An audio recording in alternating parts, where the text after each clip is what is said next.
Today in the Amazing Word of God, I want to start out with this statement. It's from the movie Contact, which was in 1997, where someone makes the statement, "I'm hearing structure here."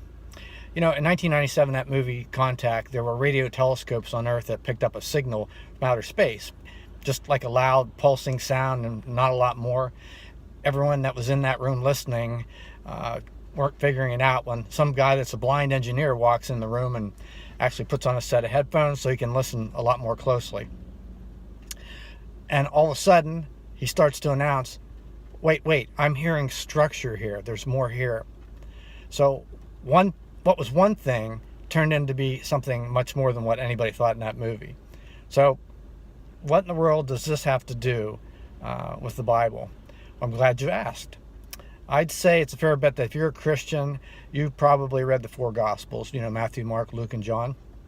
And we all know the story, that those are the story of Jesus viewed through different authors' perspectives. But until recently, when I became like the blind engineer in that movie, only this time it's not sound from the four Gospels. I'm shouting, I'm seeing structure here. What do I mean by that? Well, these books just aren't a series of the life circumstances of Jesus from birth to death, but they're in fact a carefully designed and highly structured narrative, something I've never seen in all the years that I've read them, and just like many of us, there's more to it here.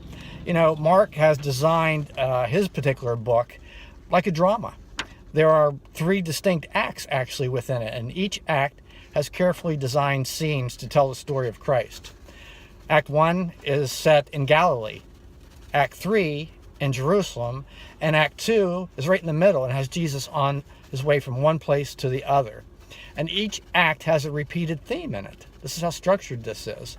Act 1, the theme is, who is this Jesus? Act 2 is, what does it mean to become Messiah? And Act 3 would be how Jesus became the Messianic King. In Act 1 of this highly structured narrative, Jesus comes on the scene with God's rescue operation for the world. And it's in a big block of stories where Jesus is bringing God's kingdom into the world through healing, forgiving of sins, and things of this nature. Now that act ends with even a disciple struggling, trying to figure out who he is.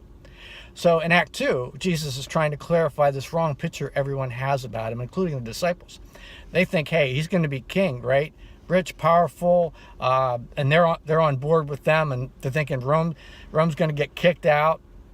But he ends up telling them that he's actually the suffering servant to mankind, and God's rule is going to come through his death. They just simply don't get it. So Mark places a most important story right in this particular act. It's on the Mount of Transfiguration, where Mark shows that Jesus becomes the embodiment of God's glory and must die to save his people. And some of the disciples get to actually see this. So finally in Act 3, Jesus makes a very public entrance, a royal entrance, if you will, into Jerusalem. And he's hailed as the Messianic King. Then he begins to enter the temple and assert his authority and struggles with the Pharisees and ends up battling with them. And from here, the story just speeds through to his arrest and resulting in his final crucifixion. Act 3 culminates in a scene that matches the scenes from Acts 1 and 2. So there's an abrupt and intentional final ending to these 3 acts, where Mark emphasizes the shocking claim that the crucified, risen Jesus is the Messiah who died for the sins of the world. So you may not have thought about these Gospels this way, but they are unique, and they have been divided and highly structured in their narrative. I mean, it's amazing when you see it. And I could truly say, I'm seeing structure here in the amazing Word of God.